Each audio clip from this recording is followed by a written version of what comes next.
तितलियां कर रही हवा के साथ कमरे में आ रही हैं। खिड़की के पार दूर आसमान में आधा अधूरा चांद टका हुआ है। ग्रीष्म की धूप को दिन भर सहन करने के बाद झुलसे पेड़ों की पत्तियों और शाखाओं को रात की ठंडी हवा सहला रही है। हवा का स्पर्श पाकर पत्तियां कृतज्ञतावश झुकी जा रही हैं। गर्मी के मौसम की सबसे बड़ी विशेषता उसकी रात होती है। जितना तपता हुआ जलता हुआ दिन, उतनी ही सुहानी रात। खिड़की से हटकर सोनू अंदर आ गया और अपनी कविता की डायरी लेकर कुर्सी पर बैठ गया। लड़का अभी भी उसी प्रकार सो रहा है। सोनू गौर से उस लड़के के चेहरे को देखने लगा। 14-15 वर्ष की मासूमियत से भरा हुआ चेहरा, जिस पर जवानी ने होठों के ऊपर कल्ले की तरह फूट रहे मूंछों के बारीक बारीक रोम के रूप में अभी दस्तक देना प्रारंभ ही किया है। गुलाबी होंठ, जिनको बीमारी ने भले ही सुखा दिया है, मगर अभी भी उनमें ताजगी है। बीमारी के बाद भी चेहरे पर किशोरावस्था की चमक और स्निग्धता बिखरी है। सोनू को यहाँ लड़के की देखभाल के लिए रखा गया है। वैसे वो एक निजी अस्पताल का कर्मचारी है, जिसके मालिक लड़के के पिता के करीबी दोस्त हैं। उनके ही कारण सोनू को यहाँ भेजा गया है। लड़के को दवा देना, उसे पलंग से उठाकर टहलाना, खाना खिलाना, सबकी व्यवस्था सोनू को करनी होती है। लड़के की माँ नहीं है, केवल पिता ही है, जिनको कारोबार के सिलसिले में घर से बाहर रहना पड़ता है। इससे ज़्यादा न सोनू को पता है, ना ही उसको पूछने की इजाज़त है। उसे बस ये पता है कि यहाँ से उसे अच्छा पैसा मिलेगा, जो कॉलेज की परीक्षा फीस भरने में काम आ जाएगा। यहाँ पर जब तक है, तब तक कविता लिखने का समय भी है उसके पास। अस्पताल की नौकरी वो केवल अपनी कॉलेज की पढ़ाई का खर्च उठाने के लिए कर रहा है, मगर अस्पताल में काम करते समय कविता सोचा ही नहीं जा सकता। सोनू भैया, लड़के की आवाज़ सुनकर सोनू की तंद्रा टूटी।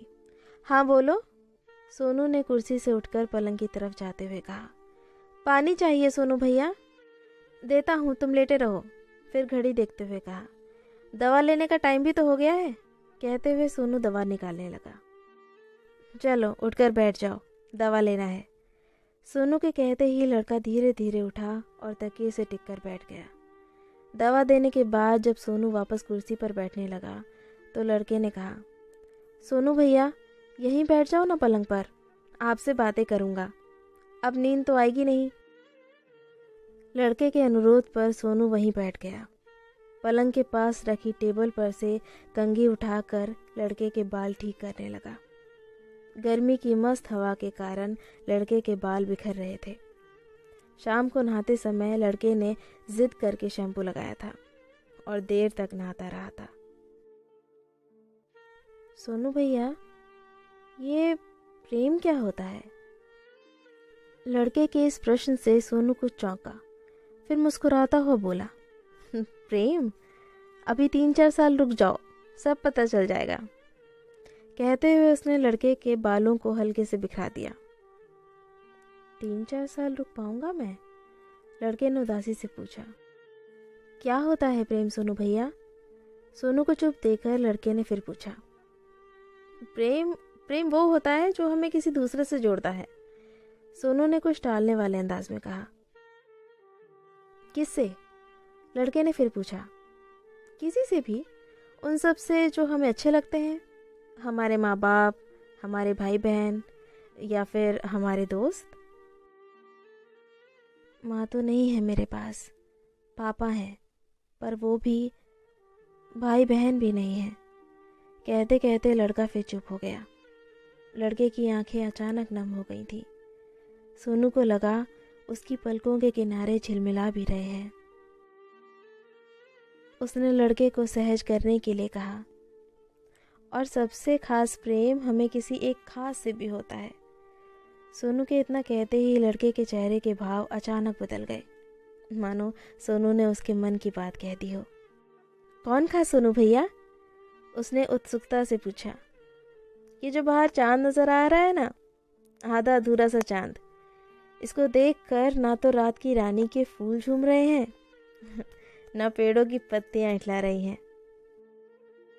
क्योंकि ये सब एक खास चांद से प्रेम करते हैं, पूर्णमासी के पूरे चांद से। अभी 2 दिन बाद जब ये चांद पूरा हो जाएगा, तब से सब उस खास प्रेम में पागल हो जाएंगे, सोनू ने उत्तर दिया। सचमुच? लड़के ने फिर पूछा। हाँ बिल्कुल, दिखाऊंगा तुम्हें। लड़का गौर से खिड़की के पार के चांद को देखने लगा। उसके चेहरे के भाव पल पल बदल रहे थे। कुछ देर तक देखते रहने के बाद लड़का फिर उदास हो गया। तुम्हें मिला कोई खास? सोनू ने लड़के का मूड बदलने के लिए फिर पूछा। लड़के ने सोनू की तरफ देखा। सोनू ने देखा उन 2 नन्ही आंखों में सितारे झिलमिला रहे थे। फिर अचानक वो शर्मा गया और चादर के धागे खींचने लगा। मतलब मिली है? सोनू ने मजाक के अंदाज में पूछा। नहीं थी, लड़के ने उसी तरह झुके हुए कहा, पर उसकी आवाज़ डूबी हुई थी। सोनू ने पूछा, कब? जब मैं स्कूल जाता था। लड़के के स्वर में उदासी थी। उसकी आवाज़ ऐसी थी मानो किसी सुनसान रात में पहाड़ पर लगे पेड़ों पर बर्फ गिर रही हो। सोनू ने फिर पूछा, कौन थी? मेरे साथ ही पढ़ती थी, और मेरे साथ वही होता था जो अभी आपने कहा ना कि पूर्णमासी के चांद को देखकर पेड़ों को हो जाता है। खूब बात होती होंगी तब तो उससे, सोनू ने शरारत के लहजे में पूछा। नहीं, बात तो एक बार भी नहीं हुई, हिम्मत ही नहीं होती थी, और वो भी शायद बात करना नहीं चाहती थी। लड़के की आंखें बुझ गई थीं। चलो अब जब स्कूल जाना शुरू करो तो सबसे पहले उससे जाकर बात करना, और नहीं कर पाओ तो मुझे ले चलना, मैं तुम्हारी तरफ से बात कर लूँगा। ठीक है? सोनू ने लड़के के सिर पर हाथ रखते हुए कहा। क्यों मजाक करते हो सोनू भैया? अब कहाँ जा पाऊँगा मैं स्कूल? अब तो शायद मम्मी के पास चला जाऊँगा। कहते हुए लड़के ने सिर पर रखा सोनू का हाथ लेकर गोद में रख लिया और दोनों हाथों में दबा लिया। सोनू उसके बालों को सहलाता रहा। कुछ देर बाद जब उसको लगा कि लड़का सो गया है, तो उसने आहिस्ता से लड़के का सिर अपनी गोद से उठाकर तकिए पर रखा, उसे चादर उड़ाई और अपने पलंग पर आकर लेट गया। अगले दिन से लड़के की तबीयत बिगड़ने लग गई थी। तेज बुखार में बड़बड़ाता रहता था। सोनू ने सुना कि उसकी बड़बड़ाहट में बार बार मम्मी शब्द आ रहा है। नर्सिंग होम से कई बार डॉक्टर आकर लड़के को देखकर जा चुके थे। बुखार के तीसरे दिन जब डॉक्टर सिन्हा लड़के को देखकर वापस जा रहे थे, तब सोनू ने पूछा था, कोई डरने की बात तो नहीं है ना सर? डरने की बात तो है, अब इसे अस्पताल में शिफ्ट करना ही पड़ेगा, ये रिकवर हो ही नहीं पा रहा है। डॉक्टर सिन्हा ने पूछा, इसके पिता कब तक आ जाएंगे? बस शायद परसों तक आ जाएंगे, सर्वेंट बता रहा था कि उनका फ़ोन आया था, सोनू ने जवाब दिया। ठीक है, उनके आते ही इसे शिफ्ट कर देंगे, तब तक ध्यान रखना, कुछ भी हो तो तुरंत खबर करना। कहते हुए डॉक्टर सिन्हा चले गए। सोनू आकर लड़के के सिरहाने बैठ गया और धीरे धीरे उसका सिर दबाने लगा। कुछ देर बाद लड़का कसमसाया और उसने आंखें खोल दी। सोनू को देखा तो मुस्कुरा दिया। उठ गए? चलो अच्छा किया, शाम भी हो गई है। लड़का कुछ देर तक सोनू को देखता रहा, फिर बोला, सोनू भैया, क्या अब मैं उसको कभी नहीं देख पाऊंगा? क्यों नहीं देख पाओगे? मुझे उसका पता या टेलीफोन नंबर दो, अभी बुला लेता हूँ। वो तो मुझे कुछ भी नहीं पता। चलो मैं कल स्कूल जाकर पता कर लूँगा और उसको बुला लाऊंगा, ठीक है? सोनू ने लड़के का उत्साह बढ़ाने के लिए कहा। लड़का फिर अचानक बोला, सोनू भैया आज पूर्णिमा है ना, आज आपने कुछ दिखाने को कहा था। हाँ भाई दिखा दूंगा, रात तो होने दो। सोनू भैया मैं अपनी मम्मी को भी देखना चाहता था पर नहीं देख पाया, ये सब मेरे साथ ही। कहते कहते लड़का चुप हो गया। चलो आज दिखा दूंगा, जब चांद पूरा होगा ना तब उसमें तुमको अपनी मम्मी भी दिखेंगी और वो भी, और वो सब दिखेंगे जिनको तुम प्रेम करते हो। सच? पर मैं उनको छू तो नहीं पाऊंगा ना? लड़का फिर उदास हो गया। क्यों नहीं छू पाओगे? जब चांद को देखो तो मेरी इस हथेली को छू लेना, तुमको ऐसा लगेगा कि तुम उन सब को छू रहे हो जिनको तुम प्रेम करते हो। सोनू ने अपनी हथेली दिखाते हुए कहा। ठीक है। लड़का फिर उत्साह में भर गया। रात को लड़के को सोनू ने गोद में उठाकर खिड़की पर बिठा दिया, क्योंकि तब तक उसके चलने फिरने की ताकत बिल्कुल छीन हो गई थी। देखो वो पूरा पीला चांद। अमलतास के 2 पेड़ों के ऊपर दिख रहे चांद की ओर इशारा करते हुए सोनू ने कहा। लड़के ने सिर उठाकर चांद को देखा।